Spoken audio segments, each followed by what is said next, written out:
Halo, apa kabar, Famers? Dimanapun Anda berada, jumpa kembali di Fame Station. Inilah sebuah kanal yang didedikasikan oleh Fakultas Ekonomi dan Manajemen Institut Pertanian Bogor, IPB University, untuk membahas segala hal yang terkait dengan kebangsaan, sosial, kemasyarakatan, dan perekonomian Indonesia atau mancanegara. Saya Hardi Hermawan, host Fame Station. Dan Famers, jangan lupa dukung kami terus dengan memberikan subscribe, dengan memberikan like, komentar, dan membagikan, men-share semua tayangan yang kami sajikan di Fame Station.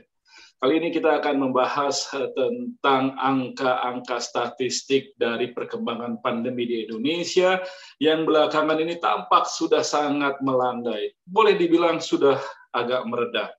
Hari ini 29 September 2021, kasus aktif sekali lagi dari pandemi COVID-19 di Indonesia tercatat sebanyak 37.412. 37.412. Sebulan yang lalu angkanya masih ada di kisaran 500.000. Angka 37.400 sekian itu kurang lebih sama dengan angka pada tanggal 27 Agustus 2020. Bahkan jauh sebelum puncak pertama pandemi COVID kita pada bulan Desember 2020. Pada saat itu, 27 Agustus, kasus aktif mencapai 37.245 kasus. Jadi memang tampak ada peredaan yang luar biasa, melandai, dan kemudian status kewaspadaan sedikit banyak agak dilonggarkan. Sampai tanggal 4 Oktober 2021, pemerintah menyatakan bahwa status pembatasan pemberlakuan pembatasan kegiatan masyarakat atau PPKM masih berjalan sampai tanggal 4, tapi levelnya sudah diturunkan, tidak ada lagi daerah yang mengalami status level 4. Semuanya sudah ada di level 1, 2, dan 3. Dan kemudian untuk Jakarta, untuk Jabodetabek, dinyatakan bahwa mal sudah boleh dibuka. Bahkan anak-anak usia di bawah 12 tahun boleh datang ke mal, tentu saja dengan protokol, artinya tidak bergerombol juga, lalu kemudian memakai masker, dan menyiapkan aplikasi Peduli Lindungi. Demikian juga bioskop boleh dibuka dengan 50% pengunjung, memakai aplikasi, memakai masker, dan sebagainya, tetap mencuci tangan dulu, dan restoran boleh dibuka hingga 50%. Situasi mereda, orang-orang mungkin sudah mulai melakukan aktivitas kembali, tapi tentu saja kita harus ingat pandemi belum usai. Wabah belum selesai, virus belum bisa kita atasi sepenuhnya. Jadi masih ada risiko-risiko yang mengancam, ada risiko-risiko tersembunyi yang mungkin akan menjadi problem besar jika kita tidak disiplin dalam menjaga protokol. Apa saja risiko ketika pandemi sudah mereda? Kita akan bahas persoalan itu bersama dengan dua orang narasumber. Yang pertama, Profesor Nunung Nuriartono, Dekan Fakultas Ekonomi Manajemen IPB University. Apa kabar, Prof. Nunung? Hai, Kang Hadi. Sudah mulai tatap muka perkuliahan? Belum Ya? Belum. Meskipun sebenarnya sudah diperbolehkan. Betul. Oke. Dan berikutnya ada Dr. Jerry Marman, pakar manajemen risiko, peneliti senior di Lembaga Riset Sigma B Indonesia. Apa kabar, Pak Jerry? Kabar baik, Kang Hardi. Assalamualaikum warahmatullahi wabarakatuh. Jadi sudah melandai, sudah mulai beraktivitas keluar rumah kembali, Pak Jerry? Sedikit, baru pertama nih tadi ya ke Sentul. Sedikit ya. Ya, tapi protokol tetap berjalan ya? Tetap berjalan. Nah, dalam situasi yang seperti ini, Pak Jerry, saya ingin tanya, situasi yang sepertinya sudah kembali normal, sudah kembali pulih, apa sebenarnya yang paling harus kita waspadai? Yang pertama ya, kita harus memastikan bahwa imunitas itu sudah ada, sudah tumbuh. Nah, kalau informasi atau keyakinan ini belum kita pegang, kita harus hati-hati, waspada. Karena ini adalah repeated games ya. Kalau secara game teori bisa saja dia muncul kembali. Karena bisa dengan varian yang lama maupun yang baru. Nah, kalau kita ini belum ada, ya harus ada antisipasi bahwa ada potensi risiko itu secara ex ante ya, secara antisipatif dari Ya, sisi ya. konsepsi. Jadi artinya memang ini situasi belum terlalu belum aman sepenuhnya, masih ada peluang terjadinya pembalikan situasi dan kembali dalam situasi yang parah. Nah, apa saja yang tersembunyi dalam situasi yang begini, risiko-risiko yang paling harus kita waspadai mungkin dari perilaku atau dari kebijakan, apa yang harus kita lihat? Ya, yang pertama adalah euforia seolah-olah bahwa ini sudah selesai. Dan padahal munculnya mudah sekali karena dia berbanding lurus dengan interaksi orang. Kalau orang dipastikan herd immunity dan kemudian tidak ada semacam risk intelligence ya atau risk information system yang bisa diakses dengan mudah, yang notabene sudah dimulai dengan peduli lindung itu, tetapi belum cukup. Kalau besok Pak Hardi ngajak saya ketemuan, saya nggak tahu apa risk levelnya Pak Hardi. Ya. Yang sekarang kita harus mendapatkan risk intelligence. Kalau saya mau mampir ke sebuah hotel tadi, ke Sentul, saya nggak tahu risk levelnya Sentul berapa. Apa urusannya dengan peduli lindung itu? Saya nggak tahu. Saya mau tahu. Saya mau masuk ke satu restoran, berapa risk levelnya? Kan begitu kan? Dan restoran itu kalau menerima Pak Hardi atau saya, dia juga tahu bisa menolak saya kalau saya risk levelnya 5. Nah, itu yang kita jadi harus ada leveling up dari aplikasi big data yang ada saat ini. Kalau enggak, nanti risikonya berbahaya kan dari sistem informasi itu. Jadi kita harus tahu bahkan sampai ke level individu, bahkan sampai ke status dari sebuah lokasi. Ya, karena Pak Hardi itu kalau masuk ke dalam aplikasi big data, Pak Hardi habis dari mana? Kalau Pak Hardi memberikan kontribusi pada sistem risk intelligence ini, Pak Hardi buka Pak Hardi kemana saja, dan itu akan bisa terdeteksi bahwa risk level ke Pak Hardi ketemu siapa saja, nanti itu ada big data seperti itu. Itu yang sebenarnya kita pernah diskusikan sebelumnya, supaya aktif mengambil posisi untuk mensosialisasikan konsep big data itu. Oke, nah dari sana, dari informasi-informasi ini, lalu kemudian apa yang bisa diolah untuk dijadikan semacam ya informasi lanjutan mengenai risiko ini? Ya, sehingga kan kita bisa tahu yang nanti jadi urusan kita supaya resources kita tidak habis, kita fokuskan kepada segmentasi yang risk levelnya 4, 5, 4 yang tinggi gitu loh. Jadi kita ini, karena kan kita sekarang tidak tahu program kita difokuskan kemana, uangnya habis, ya kita fokus dong kepada yang risk level. Nah, untuk itu kita perlu tahu risk levelnya ini, dan ini big data. Kalau dari awal diinvestasi ke situ mungkin akan lebih efektif, kan gitu. Itu fungsinya untuk mengetahui, memetakan masalah atau risikonya. Ya, jadi risk based, nanti penanganannya risk based. Yang risikonya lebih besar yang kita ini kan, yang lebih kita kasih energi, perhatian, waktu sama dari sisi penanganan. Jadi konsepnya risk intelligence itu. Karena kan resources kita kan terbatas, kita nggak terlalu kaya seperti Amerika dan lain sebagainya gitu loh, sehingga kita harus risk based approach pula. Dan yang paling pertama berarti harus ada pemetaan itu. Nanti risk based approach. Tadi ada risk intelligence juga. Nanti kita akan lanjutkan. Saya ke Prof Nunung dulu kalau gitu. Jadi dengan situasi yang seperti begini, apakah itu juga yang membuat belum ada pertemuan tatap muka katakanlah di kampusnya, Prof? Ya, baik. Jadi pertemuan tatap muka itu memang perlu persiapan-persiapan. Yang pertama, tentu harus dipastikan bahwa seluruh mahasiswa sekiranya nanti akan kembali ke kampus, paling tidak harus sudah divaksin 1 kali. Ya, itu kan tadi menyambung apa yang disampaikan oleh Bang Jerry, imunitas. Salah satunya vaksin itu harus dilakukan.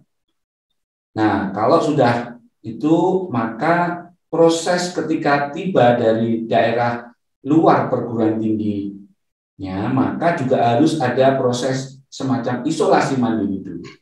Kan gitu kira-kira. Jadi protokol tetap harus diberlakukan. Selain itu, persiapan tentunya mahasiswa untuk bisa mendapatkan tempat tinggal. Kan mereka sudah sudah 1,5 tahun, bisa saja mungkin ada mahasiswa yang masih tetap membayar tempat tinggalnya, tetapi ada juga yang sudah putus gitu. Nah, berarti kan perlu persiapan. Selain itu, proses di dalam kampus untuk proses pembelajarannya juga kita siapkan. Tentunya ini kita menyampaikan informasi juga kepada orang tua sekiranya anak putra putrinya diizinkan atau tidak. Berarti kalau belum diizinkan, sistem pembelajaran tetap harus hybrid. Ada yang secara langsung mengikuti, ada yang secara online. Nah, jadi kira-kira itu yang tahapan-tahapan tadi yang betul-betul harus kita lakukan dan terukur. Karena kalau tidak, kita tidak ingin berulang kejadian gitu ya, pengalaman-pengalaman sebelumnya. Meskipun memang kalau kita perhatikan, ya ada beberapa mahasiswa yang sudah mulai beraktivitas di kampus, tetapi sepenuhnya belum ada aktivitas di fakultas, misalnya belum ada proses pembelajaran tatap muka. Jadi persiapan-persiapan tentunya kita harus lakukan dan kita pikirkan secara matang. Saya kira itu, Mas. Artinya ketika kita memulai kembali aktivitas, apapun itu bentuknya, ada biaya-biaya yang harus kita pikirkan juga. Betul, pasti. Jadi beberapa hal ya, paling tidak kalau di IPB, pimpinan IPB sudah menyiapkan seandainya terjadi sesuatu hal yang tidak diinginkan, berarti kan proses karantina itu ada, gitu ya. Dan juga proses untuk bisa melakukan tes paling tidak swab antigen itu kan juga harus dilakukan. Apakah seminggu sekali atau 2 minggu sekali, tetapi itu mutlak. Karena kalau di kampus masing-masing kan ada satgas, ada krisis center, kemudian ada satgas di bawahnya, yang kalau kita lihat bisa kita lakukan monitoring di mana di dalam kampus. Lalu begitu keluar kampus kan kita tidak bisa. Oleh karenanya tentunya kita juga harus berkoordinasi, misalnya memasang aplikasi Peduli Lindungi. Saya sedikit cerita nih Mas Hadi. Ada teknologi yang menarik yang diberlakukan di beberapa negara maju ya, untuk kemudian mendeteksi. Tadi mirip dengan apa yang disampaikan Bang Jerry. Tapi mekanismenya handphone, smartphone, Bluetooth kita pasang, kita bisa detek tuh. Awas, sekitar radius sekian meter dari kita ada orang yang misalnya karantina, dia proses sedang karantina, tetapi kan boleh kalau dia pergi ke grocery misalnya ya. Nah itu terdetek di kita. Nah otomatis muncul supaya kita melakukan physical distancing, gitu. Nah kalau kita bisa melakukan pemantauan sedetail itu akan sangat luar biasa sekali. Dan saya kira misalnya di kampus itu kan tracking bisa ya. Kita buat sistem tracking gitu. Ya, kita buat sistem tracking, tapi yang kemudian menjadi tidak enaknya kan seseorang bisa di-track nih kemana dan seterusnya gitu ya. Meskipun itu kita sudah diskusikan pada minggu yang lalu, itu bisa dilakukan melalui Google Mobility dan seterusnya. Tetapi itu menjadi salah satu bagian sebenarnya kampus untuk melakukan kewaspadaan gitu ya. Ini kan memang belum pulih betul, apalagi di beberapa negara kasusnya naik dan proses transmisinya tidak menutup kemungkinan bisa juga sampai ke kita kan gitu ya. Jadi ini masing-masing negara juga saling memantau dan saling melihat gimana nih perkembangan tetangga kita, gimana negara yang lain dan seterusnya. Kita lihat treatment masing-masing negara juga berbeda-beda satu negara dengan negara yang lain. Baik. Nah itu Pak Jerry, jadi kampus seperti IPB ini lebih ketat, lebih berusaha, ya katakanlah tidak terburu-buru dalam membuka perkuliahan, tapi kan justru sekolah, SD, malah SMP, sudah lebih cepat gitu melakukan pertemuan tatap muka. Nah, hal-hal semacam ini, bagaimana kita bisa memastikan itu semua bisa berlangsung dalam koridor terkelola gitu? Ya, jadi yang paling penting tadi setuju sekali yang disampaikan Prof. Nunung. Jadi kalau kita misalnya memulai ya kehidupan yang normal begitu ya, misalnya interaksi. berarti kan kita harus ready dengan perilaku baru. Ya, perilaku ini berarti kita hidup berdampingan dengan potensi COVID ya, secara potensi virus ini. Nah, berarti yang paling penting bukan soal membukanya, apakah ya sudah dipastikan telah terjadi ya keyakinan kita perubahan perilaku itu secara signifikan. Jangan kita main buka, lihat dulu dong perubahan perilakunya sudah ada belum ya, dengan metode-metode nanti dari perguruan tinggi bisa riset atau apa untuk mengamati. Kalau sudah dipandang memadai ya, mungkin tidak ada yang ideal, baru kita coba mungkin bertahap ya, seminggu dulu kan begitu, karena kan memang ada ekspektasi dari anak-anak sekolah ingin bertemu, berinteraksi. Yang takutnya kan nanti kaget main peluk-pelukan kan begitu kan? Ya udah pasti udah setahun COVID-nya udah ulang tahun, anak-anak ketemu ya pasti peluk-pelukan, nggak sadar gitu loh, lupa. Saya aja tadi makan tuh lupa saya makan pastikan buka masker kan kalau makan. Saya mau ngambil buah, saya lupa pasang masker kan gitu. Ya kan jalan-jalan ada orang lain gitu loh. Mohon maaf Pak. Jadi si satpamnya negur, oh iya saya ingat. Ya kan tadi waktu makan kan nggak mungkin pakai masker. Ya habis makan mau cari buah, saya lupa pakai. Ternyata saya aja ini nggak siap. Apalagi anak-anak yang ini excited gitu loh. Tiba-tiba main lari-larian, main tak umpet dan lain sebagainya di sekolah. Ya repot. Jadi memang harus dipastikan ya edukasi ya ready dengan perubahan perilaku. Memang tidak harus ideal ya, tetapi tendensi ke sana positif dan tendensi ke sana semakin meningkat. Karena ini selama di rumah kecenderungannya kan tidak pakai masker. Tiba-tiba dalam dunia yang harus pakai masker bisa lupa karena kan kita stay at home itu tidak pakai masker. Ya walaupun dianjurkan kalau di rumah banyak orang pakai masker, tapi dalam praktek ya sama-sama tahu bahwa kalau sudah merasa semua steril, masker dilepas. Kan seperti itu.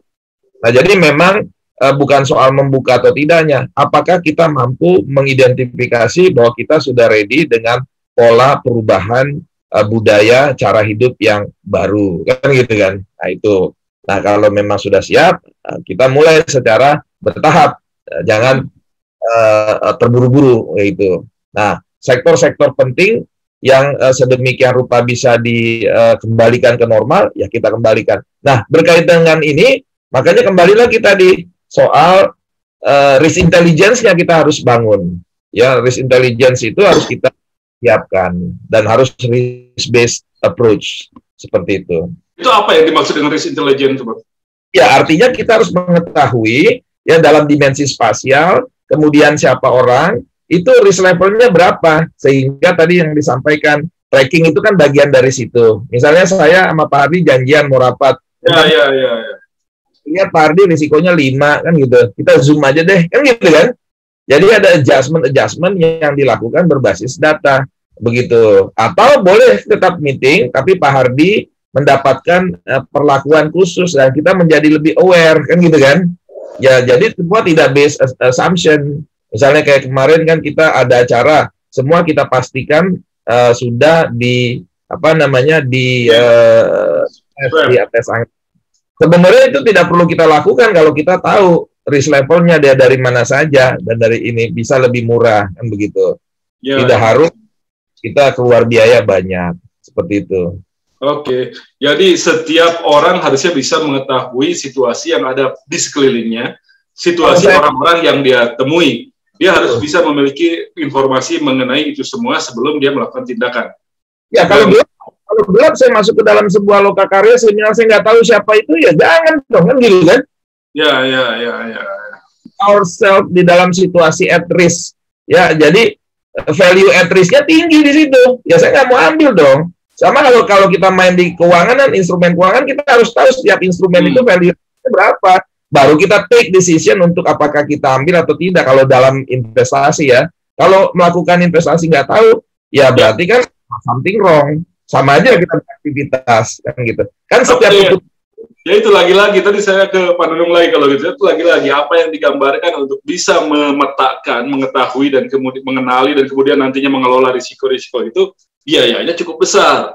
Nah ini bagaimana ini Pak Nunung? Ini kayaknya marginal cost-nya gede banget dibanding dengan dianggapnya benefitnya nggak ternilai, soalnya kan susah kita mengukur. Yang jelas kalau biayanya ongkosnya gede bener gitu. Ya, jadi kan kalau kita lihat di dalam konsep ekonomi lagi, ketika kita mencoba melakukan satu tambahan aktivitas, sederhananya ada berapa biaya yang dikeluarkan, dan ada berapa tambahan activity atau benefit yang kita peroleh. Nah, tetapi dalam konteks pandemi ini, tentu outputnya tidak semata-mata misalnya ketika saya melakukan satu aktivitas dengan menggunakan juga tambahan biaya, saya harus swab antigen, harus menggunakan masker dan seterusnya. Berapa hasil yang akan saya peroleh? Tapi semata-mata tentunya tidak seperti itu. Ada juga intangible yang lain berupa apa? Kita memproteksi orang lain. Ya kan ya? Kita memproteksi diri kita sendiri dan memproteksi orang lain. Jadi aktiviti-aktivitinya juga benefitnya menjadi lebih luas. Cost yang kita keluarkan tidak semata-mata benefitnya tangible, tapi juga intangible dalam konteks melindungi orang lain. Ya. Nah, karena kalau kita tidak melindungi orang lain, sakit, cost-nya tambah banyak lagi. Negara kadang-kadang nggak disadarinya di sana gitu. Ya kan, kira-kira gitu. Nah, hanya memang betul sekali ya bahwa transformasi ya, ini kalau tiap Prabowo topiknya transformasi behavior ini yang harus kita juga perhatikan gitu. Misalnya contoh juga sama hari ini ada kegiatan gitu ya. Kemudian biasa di akhir kegiatan foto bareng. Boleh nggak kita lepas maskernya? Tapi panitia strict, jangan, karena itu berbahaya. Kira-kira kan gitu. Lebih baik kita ya foto sambil senyum itu kelihatan dari mimik mata kita. Ini contoh-contoh yang sederhana bahwa memang harus ada pihak yang senantiasa mencoba mengingatkan. Karena kelengahan yang sedikit saja itu akan berimplikasi kepada cost yang lebih besar. Kira-kira seperti itu. Nah, saya juga mencoba mencermati Mas Hardia. Kalau kita lihat jalanan macet, mulai macet nih. Tapi macetnya kemana? Ternyata memang mereka bekerja kan, masuk ke kantor. Tapi begitu ke aktivitas-aktivitas ekonomi, mall, segala macam, belum normal tuh kalau saya perhatikan ya. Belum sepertinya kembali. Bekerja sudah, tetapi untuk masuk ke aktivitas ekonomi yang lebih luas, itu nampaknya belum. Kecuali weekend ya ke tempat wisata, orang pengen refreshing lah, kira-kira seperti itu.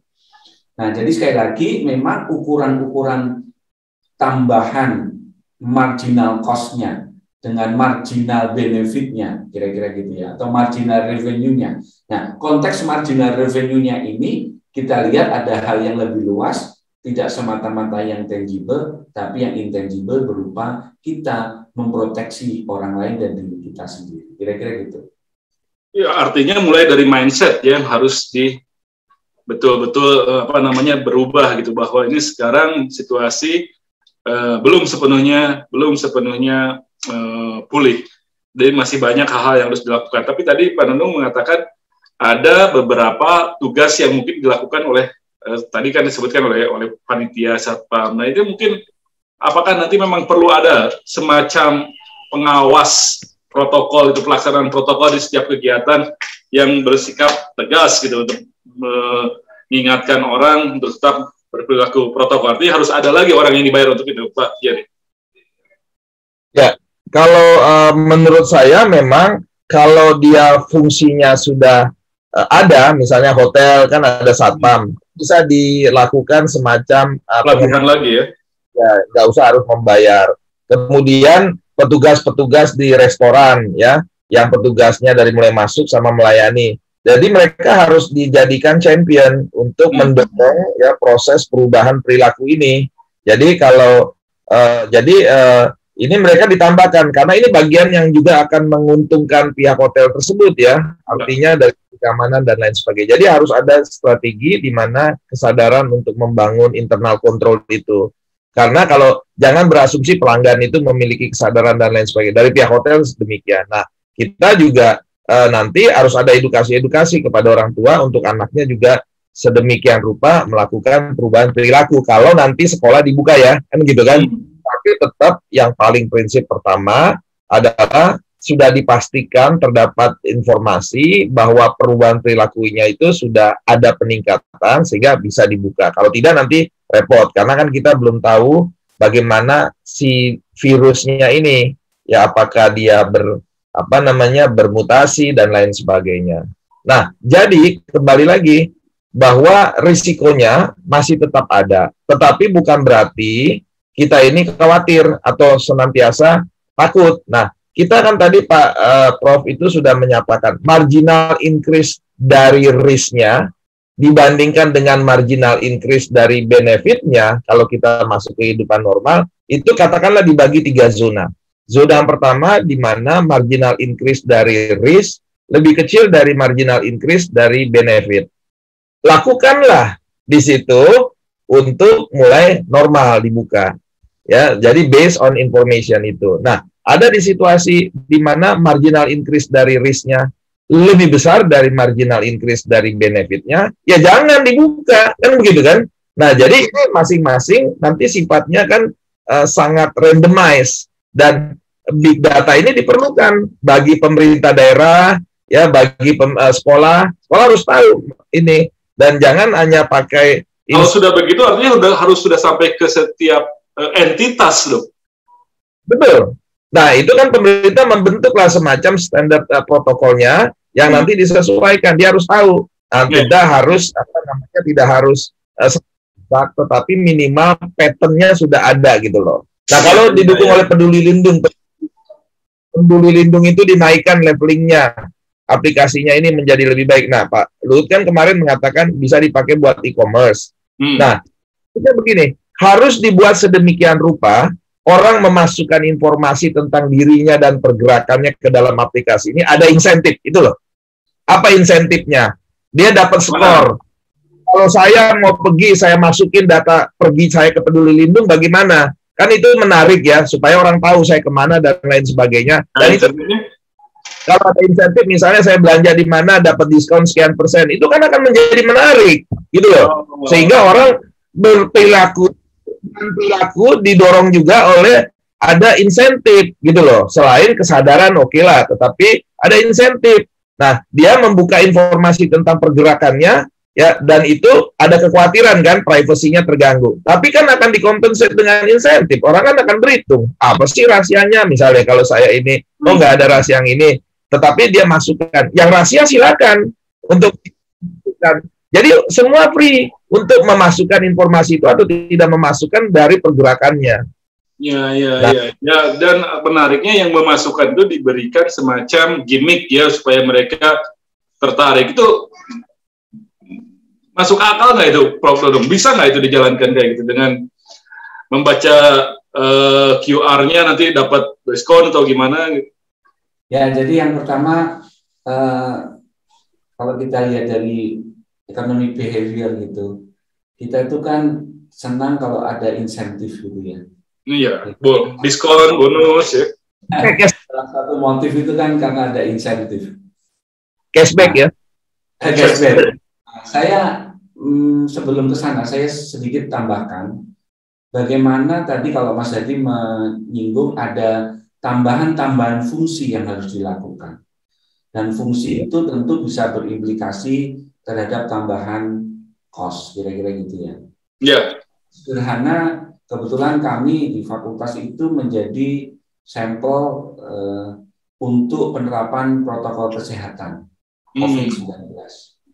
Nah, sederet pertanyaan itu ya diajukan kepada kita. Ada nggak sistem ini, ada nggak sistem itu, dan seterusnya dan seterusnya. Apakah sistem ini dimonitor? Apakah juga tempat itu juga memenuhi protokol kesehatan dan seterusnya. Artinya begitu pandemi dan nanti seterusnya, ini kan ada perubahan lagi, menyesuaikan.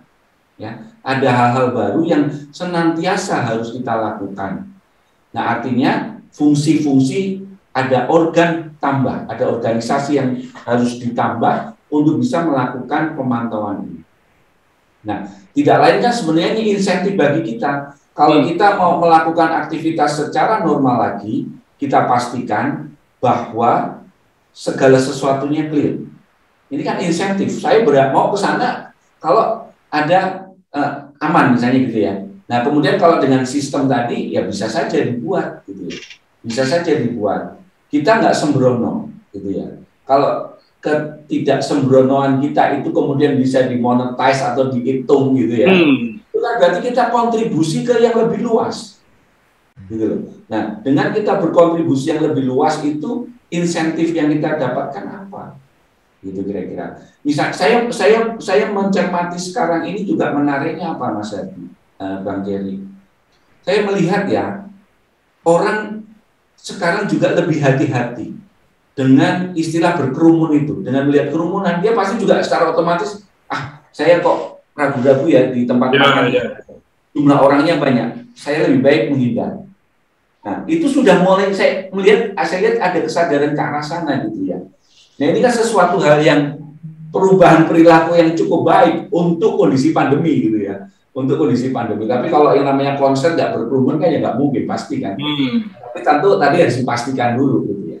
Tapi ini satu indikasi-indikasi yang baik meskipun prosesnya cukup perlu memakan waktu cukup lama untuk memunculkan kesadaran itu. Nah, kembali ke persoalan tadi, insentifnya apa gitu ya.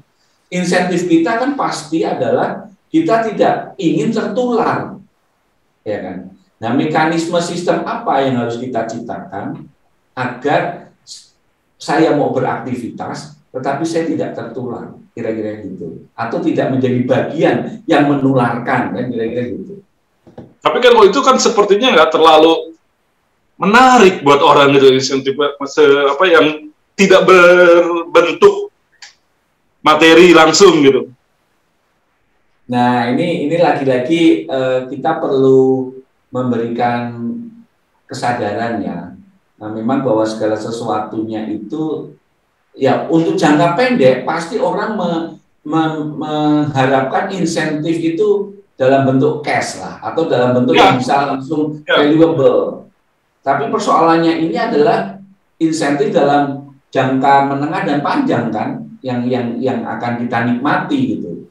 Nah, benefit-benefit yang tidak selamanya dalam jangka pendek inilah yang juga harus kita sadarkan. Mungkin untuk sebagian masyarakat memang mengharapkan sistem insentif jangka pendek. Oke lah. Nah, kemudian tadi Bang Jerry bisa menambahkan, misalnya dipotretlah itu gitu ya. Jadi kan kategori insentif sendiri itu kan bisa kita pilah-pilah gitu Mas Hadi. Gitu. Betul. Kalau tadi big datanya bisa jalan dengan bagus, kemudian kita klasterkan kelompok masyarakat yang ini kira-kira nanti sistem insentifnya apa? Untuk kelompok masyarakat yang ini sistem insentifnya apa? Ya kalau kita lihat contoh sederhananya saja, untuk mendorong konsumsi masyarakat menengah ke atas, pemerintah memberikan insentif PPNBM. Itu kan ternyata juga memberikan dampak, gitu ya. Tetapi juga perlu dipikirkan nanti in the long run-nya. Ini kan short run nih. Ya, in the long run-nya semakin banyak lagi kendaraan. Nah, perlu lagi dipikirkan tuh sistem insentif untuk mengatasi kemacetan seperti apa, insentif disinsentifnya. Nah, itu contoh sederhana. Nah, sekarang kalau misalnya untuk klaster yang lebih kecil, rumah tangga, individu, kira-kira seperti apa dibangun sistem insentifnya itu? Kira-kira itu. Baik, dan Famers ada juga kami undang, silakan jika ingin berinteraksi, mengemukakan gagasan, pendapat, atau bertanya kepada para narasumber, silakan dituliskan di chatroom atau lambaikan tangan Anda, raise your hand, nanti kami akan memberikan kamera dan mikrofon kepada Anda. Sementara ini ada dari Pak Indra Darmawan. Untuk Prof. Nunung, melihat indikator makro seperti pertumbuhan di kuartal ketiga dan surplus neraca perdagangan yang terus membaik, apakah ini mengkonfirmasi pandemi COVID di Indonesia sudah tertangani dengan baik? Ya, memang. Sudah saatnya kita akan maju ke yang lebih makro, betul Pak Indra. Jadi setelah tadi kita bahas, kita akan perbesar, tapi udah duluan dipertanyakan oleh Pak Indra. Prof, silakan. Nah, ini menarik juga pertanyaan Pak Indra. Memang ketika kita melihat salah satu aspek ekonomi trade misalnya, kita harus juga melihat banyak faktor ya. Kalau kita bicara negara-negara pengekspor komoditas-komoditas yang relatif hampir sama, misalnya ya Indonesia, Vietnam, Malaysia, Thailand, Thailand. Indonesia dengan tidak memberlakukan lockdown yang betul-betul lockdown, itu kan masih ada aktivitas. Sementara Vietnam begitu ada case tertentu tutup dia. Implikasinya pusat-pusat produksi dia juga tidak bisa sepenuhnya beroperasi atau bahkan nol. Nah, kesempatan ini kan kemudian peluang ini Indonesia bisa memanfaatkan itu. Ya, bisa memanfaatkan itu. Selain memang kalau kita lihat data Amerika itu kan mulai terjadi pemulihan ekonomi. Ya, betul. Bulannya saja itu sudah mendekati natural rate of unemployment. Sudah turun sekitar hampir 5%-an, yang selama beberapa kurun waktu itu yang 4%-an. Itu sudah mendekati ke sana. Ya. Nah, kemudian kalau kita lihat Amerika kan menjadi salah satu negara tujuan ekspor kita. Begitu ekonomi membaik di sana, ya pasti permintaan barang-barang kita juga akan. Tetapi yang lebih menariknya di Indonesia sendiri, aktivitas produksi itu masih bisa berjalan. Ya kan ya? Aktivitas produksi itu masih berjalan karena memang tidak diberlakukan satu kebijakan yang betul-betul 100% lockdown. Nah, ini satu sisi ternyata memberikan keuntungan bagi kita. Meskipun memang ada sektor-sektor yang tidak esensial, ya. Pariwisata juga belum dibuka dan seterusnya. Tapi itu kan domestik, bisa maksud saya pariwisata itu karena bisa domestik, bisa dari luar. Kalau luar kan sangat berisiko. Dari domestiknya sendiri kan juga belum bergerak meskipun pelan-pelan. Tetapi yang aktivitasnya tadi manufacturing misalnya, kemudian perkebunan, sawit yang harganya juga membaik, kemudian tambang yang harganya juga mengalami peningkatan. Nah, ini kan membawa berkah sebenarnya. Negara-negara yang tidak beraktivitas, kita masih mampu menghasilkan. Kira-kira seperti itu. Ya, betul. Nah, Bang Jerry sendiri melihat bagaimana, Bang? Kalau sudah dinaikkan ke skala yang lebih makro, berarti kita melihatnya jadi satu persatu sektor mungkin ya, kalau untuk bisa, karena kan risikonya nggak mungkin bisa umum berlaku ke semua sektor. Ya, betul. Nah, jadi memang perlu kita kaji ya secara benar-benar empirik ya. Jangan sampai nanti korelasi yang kita bayangkan ini ternyata spurious ya, artinya co-integration, artinya ada faktor lain. Tapi kita berprasangka baik dulu sebagai sebuah hipotesis kan, bahwa memang adalah semacam penilaian bahwa artinya aktivitas pandemi itu tidak mengganggu ya. Pandemi ini tidak mengganggu 100% kegiatan produksi seperti yang disampaikan oleh Pak Profesor Nunung. Jadi bukan berarti harus secara straight to the point mengaku atau menyatakan bahwa sudah tertangani dengan baik kan begitu. Artinya kan ini hubungannya dengan peningkatan produksi. Teorinya kan apabila tidak ada containment policies, maka resesinya itu relatif akan lebih kecil, tidak terlalu dalam, dikarenakan karena kegiatan ekonomi masih tetap berjalan. Tetapi memang cost yang dibayar korban banyak, kan gitu kan? Nah, apabila dilakukan containment policy, resesinya akan semakin mendalam. Containment policy dalam lockdown dan lain sebagainya. Nah, kalau kita pilihannya memang containment policies, sedemikian ketat lockdown, nah berarti harus ada PEN kan, program pemulihan ekonomi untuk mendorong lagi. Jadi ada counter policy-nya lagi. Jadi masuklah pemikiran-pemikiran bahwa stabilisasi dilakukan dengan dorongan pemerintah untuk mendorong aktivitas ekonomi yang sedemikian rupa sedikit interaksinya dengan penggunaan digital ekonomi dan lain sebagainya. Nah, jadi dalam konteks kedepannya memang kita harus mencari aktivitas-aktivitas atau sektor-sektor produksi yang relatif low COVID-nya, low case of COVID, ya. Misalnya tentu aktivitas-aktivitas yang barangkali dari segi spasial tidak ada kerumunan. Nah. Kemudian mungkin pola-pola perkebunan yang tidak intensif tenaga kerja. Tetapi mungkin tenaga kerja cukup banyak secara absolut, tetapi dia tersebar.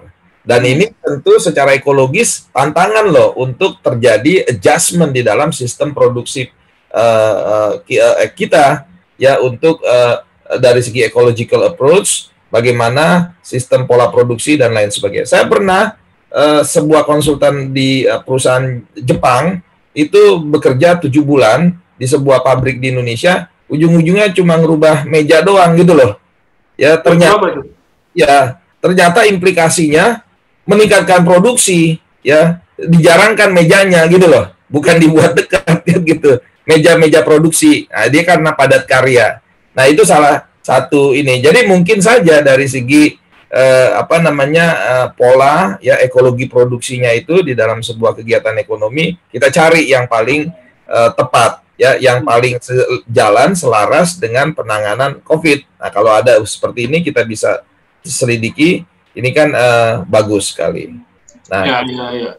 Ini lagi-lagi dari Pak Indra Gunawan untuk Pak Jerry. Risk management dalam penanganan COVID seyogianya dapat memandu setiap individu berinteraksi dalam aktivitas ekonomi. Nah, itu betul. Indikator apa yang diperlukan dalam dashboard risk management untuk membantu memberikan sinyal aman dalam aktivitas ekonomi? Nah, jadi begini, dari segi risk management yang kita cari adalah residual risk.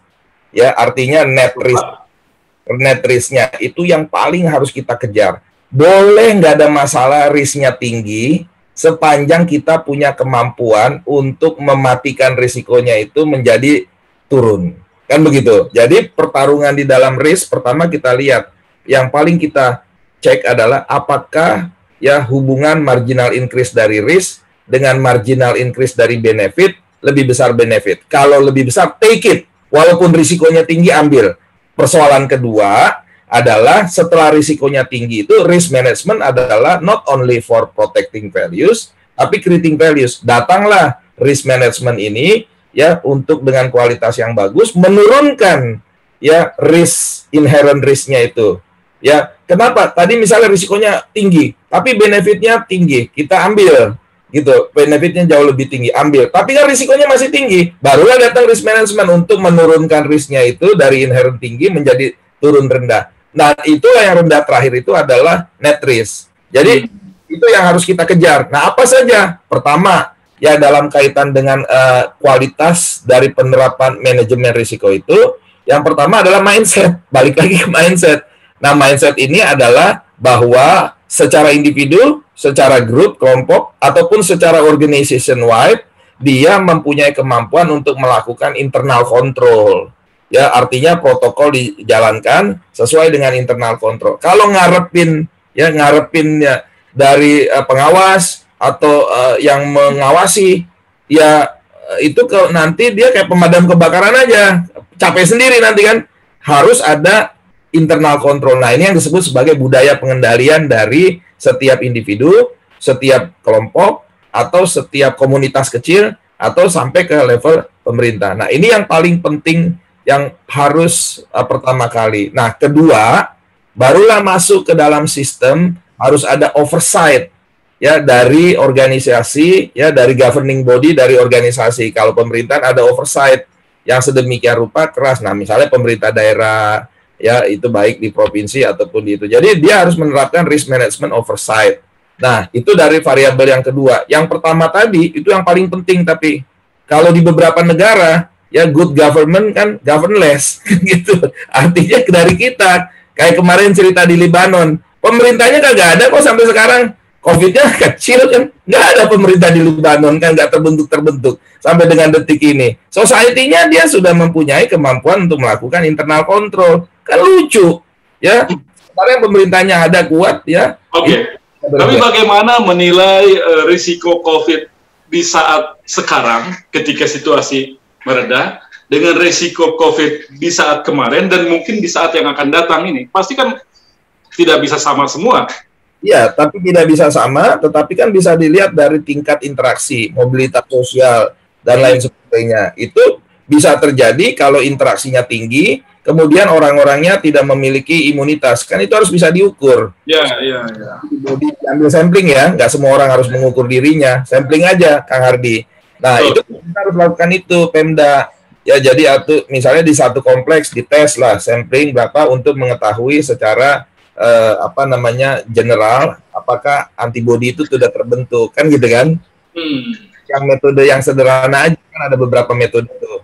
Kan itu kita belum ramai tuh. Untuk membuka sekolah, dicek dong di dalam satu komunitas itu berapa ya antibodi yang sudah terbentuk, kan gitu kan?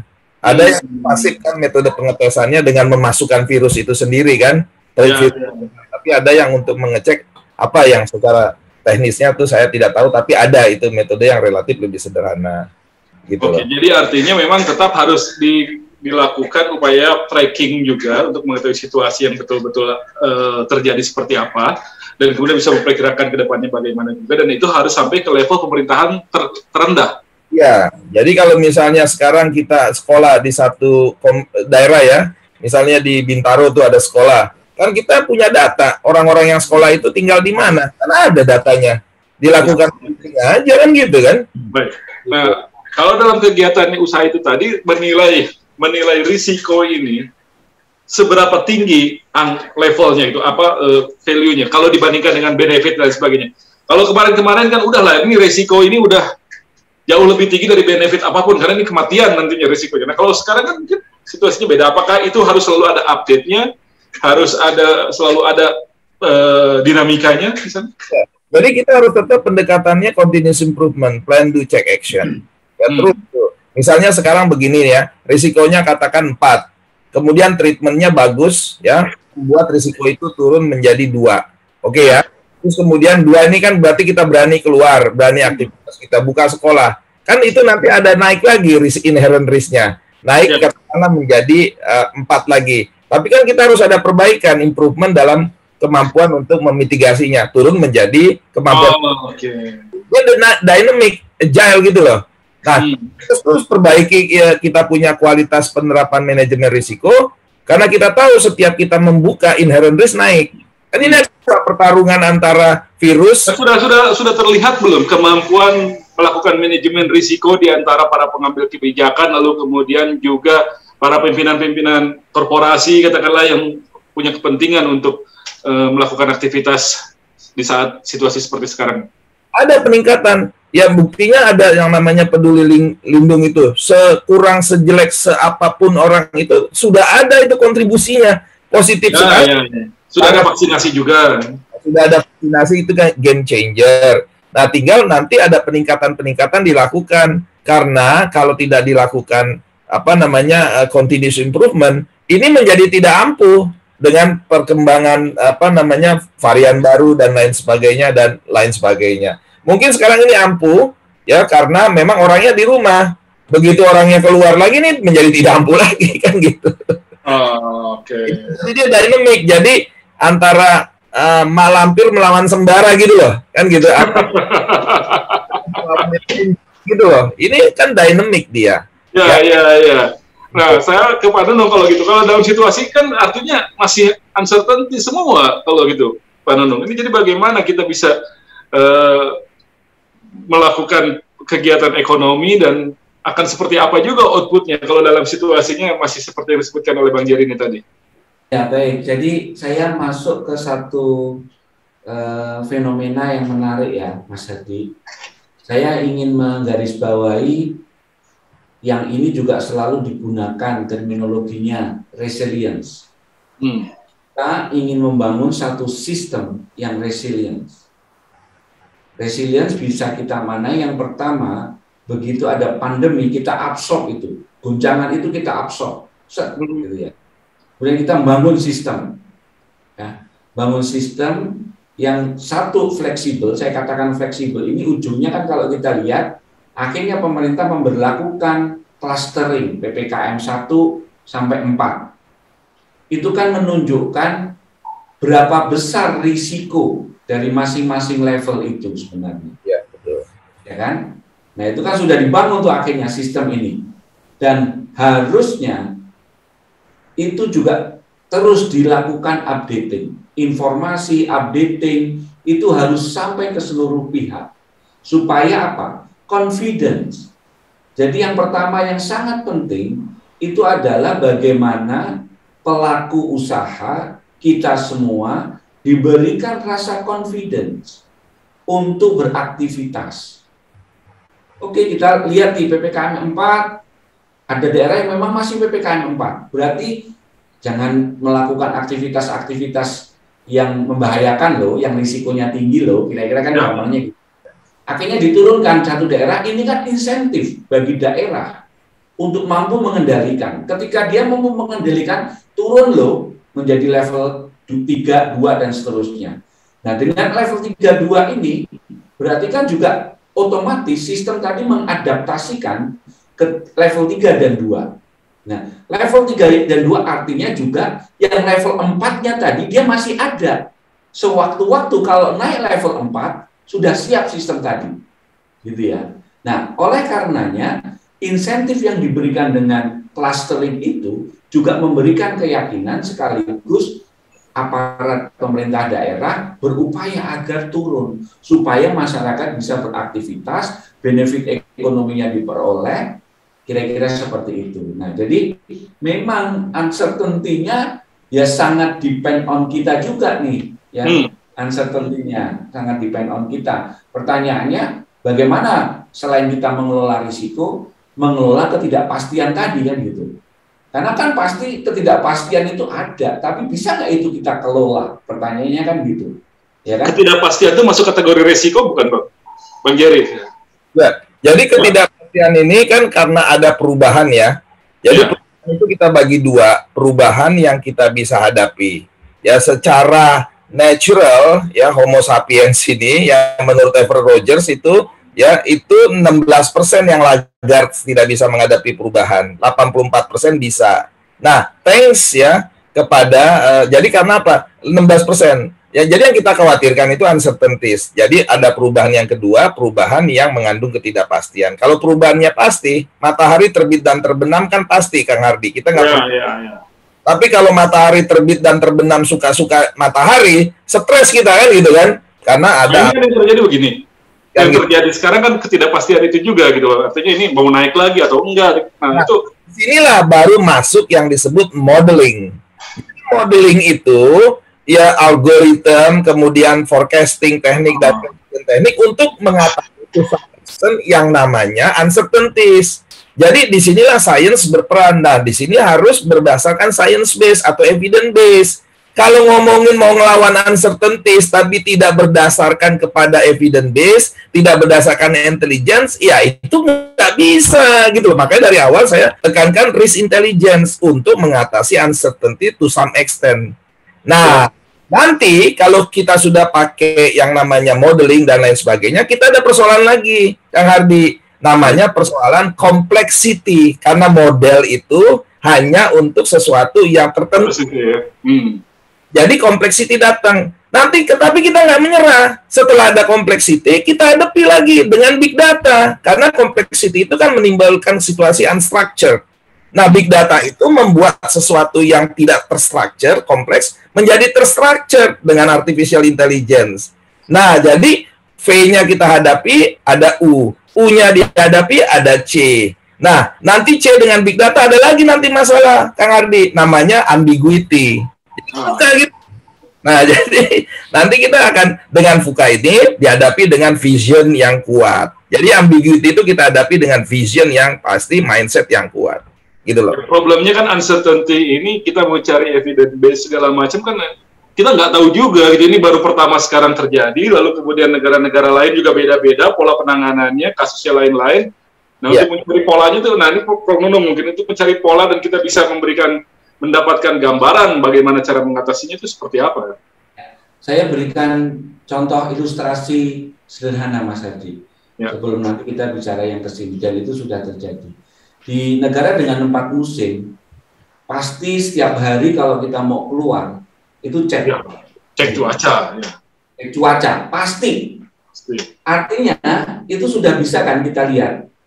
Oh, nanti jam segini itu kira-kira nanti hujan dan kalau misalnya pas musim gugur, angin sekian dan seterusnya. Di tas kita bawa tuh, ya, apakah itu payung, apakah itu jaket yang tebal dan seterusnya. Nah, itu kan mekanisme bagaimana sesuatu yang tidak kita ketahui 1-2 detik ke depan itu dimodelkan dan bisa di dalam satu alat. Nah, pertanyaannya dengan pandemi ini, tadi kita bisa nggak sih kemudian melihat, kalau tren-trennya kan sudah kelihatan nih ya, tren-trennya sudah kelihatan. Nah, bisa nggak kemudian kita masukkan, paling tidak kita tadi, kalau kita mau daerah-daerah, oh kita masuk nih ke daerah hijau, daerah kuning, kampus IPB Dramaga, ya itu harus ada keterangannya di situ ya. Ya. Apa di sana? Masuk, betul. Jadi itu akan terlihat gitu. Sehingga paling tidak kita kemudian menghindari risiko tadi, menghindari sesuatu yang membahayakan kita, itu bisa dilakukan. Faktanya dengan data yang panjang tadi, cuaca itu bisa kemudian kita lihat kok, dan itu akurasinya luar biasa tepat. Nah, tapi kalau untuk kalangan pebisnis, pengusaha, Pak Nunung, untuk memulai kembali menggerakkan kembali bisnisnya itu kan nggak sesederhana itu gitu loh. Bagaimana mereka melihat ke depan itu bagaimana upaya melakukan pengelolaan, lalu ke risiko, lalu kemudian juga upaya untuk bisa mengatasi ketidakpastian itu. Nah, yang sederhana kan begini, Mas Herdi. Bank Indonesia itu kan selalu melakukan survei berapa sih indeks kepercayaan konsumen. Ekspektasi kepercayaan ya. Ekspektasi ya. Nah, ekspektasi konsumen terhadap bisnis gimana? Selain itu juga ada indeks-indeks yang lainnya. Nah, ini kan indikator sebenarnya. Ya, indikator. Oh, kalau misalnya di wilayah tertentu dengan PPKM sekian, 4 misalnya, itu indeks kepercayaan konsumennya rendah kok. Ya, karena dia tidak punya kepercayaan untuk datang melakukan transaksi. Tetapi begitu kita lihat, oh level PPKM-nya 1, ternyata indeks kepercayaan konsumennya atau ekspektasi konsumennya tinggi. Nah, itu kan berarti memberikan indikasi dan sekaligus mendorong agar semua pihak berusaha level ini turun gitu. Jadi kalau level ini turun kan semua orang akan melakukan aktivitas sebagaimana pada situasi sebelum pandemi dengan tetap protokol kesehatan. Kira-kira gitu, Mas Adi. Ya, tapi ya sekarang indeks kepercayaan konsumen kita itu masih 77,3, jauh di bawah 100. Betul. Nah, berarti kan kembali nih, gimana pemerintah meyakinkan, ya kita semua lah meyakinkan, bahwa betul-betul aman loh kalau yang di level 1. Kemudian misalnya, sederhana, sekolah, SD, SMP dibuka, aman kok. Nah, apa yang indikator amannya itu apa? Ya kan kita semua perlu indikator nih sekarang. Aman dengan indikator. Tapi di luar itu sendiri, Prof. Nunung, di luar pemerintah memberikan data keyakinan bahwa ini aman level 1, level 2, level 3, dan sebagainya. Si pebisnis atau pengusaha sendiri apakah bisa dengan mudah gitu langsung men-start up lagi, memulai lagi kegiatan bisnisnya dalam situasi begini?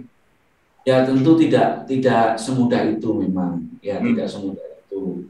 Ya kan kalau kita misalnya dalam beberapa minggu ini, ya ini mesinnya udah lama mati gitu ya, agak susah juga ini. Beberapa hari kita datang belanja gitu, kita tanya, ada sambil nanya-nanya gitu kan, namanya kita harus tahu kondisi di lapangan seperti apa, gimana situasinya, sudah membaik, ya pelan-pelan Pak, tetapi kami juga belum berani meningkatkan kapasitas kita full.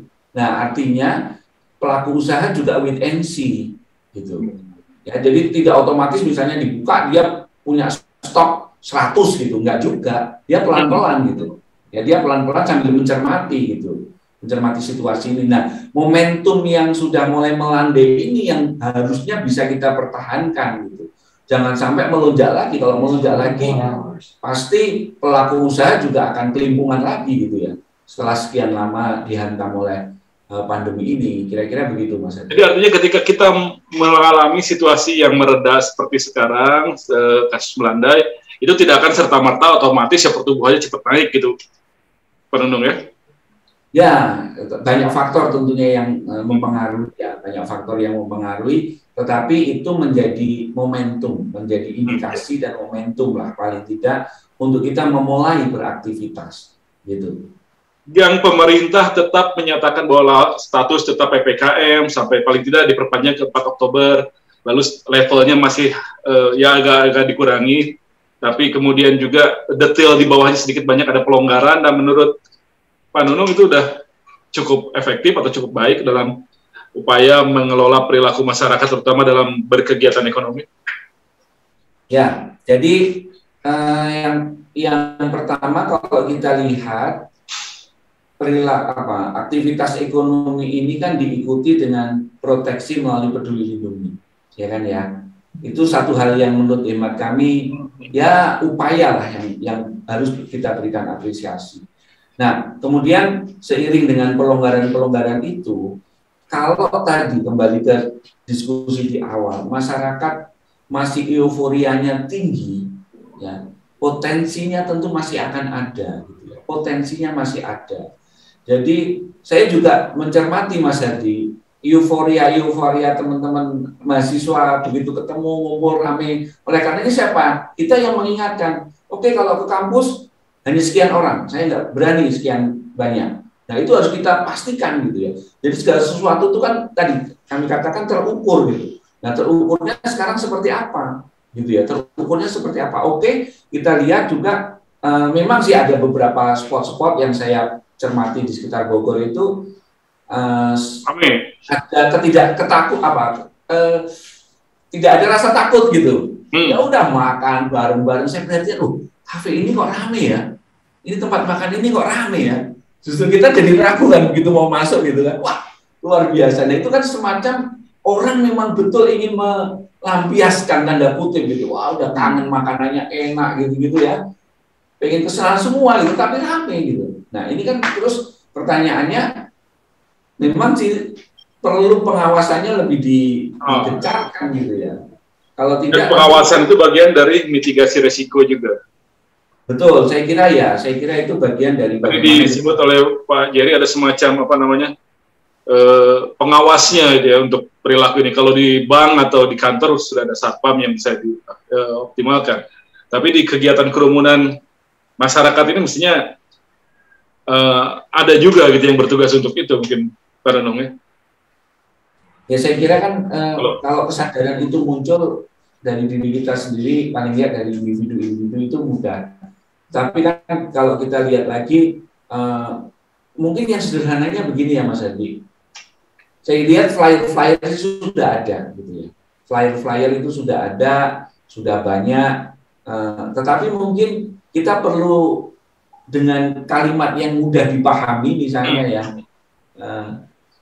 Misalnya apa ya, kita cari yang mudah gitu. Yang kemudian orang ingat, oh iya ya, saya mau beraktivitas yang ini sebenarnya memberikan manfaat yang besar dalam jangka tengah dan panjang. Oleh karena saya juga harus menjaga diri saya. Kira-kira kalau ditulis bahasa sederhana gitu kan, makan boleh, tapi jangan lupa loh. Nah, apa gitu ya kira-kira. Lantik lainnya sudah dipahami lah. Gitu. Tapi ya orang mungkin Satpol PP dikerahkan untuk menjadi pengawas, mengingatkan di kerumunan, di tempat-tempat tempat makan kaki lima itu juga mungkin bisa saja dilakukan. Bisa ya, karena kalau kita lihat kan juga beberapa waktu masih PPKM 4 gitu ya. Ya artinya itu tadi ketika PPKM dianggap sudah menurun, ya seperti itu kan pengawasannya juga tampaknya agak-agak menurun juga gitu. Karena kita harus bisa mengupayakan supaya melandainya itu lama gitu, tidak seketika manjat lagi gitu. Ya. Dan kita bisa lihat polanya loh nanti loh. Kita bisa lihat polanya ya. Apakah misalnya dari PPKM 4 turun ke PPKM 32 itu berapa lama? Upayanya apa? Apakah ada case di Indonesia yang kemudian satu daerah naik lagi dari 2 ke 3? Ini belum ada. Itu apa? Ya itu kan bisa kita lihat, bisa kita pelajari.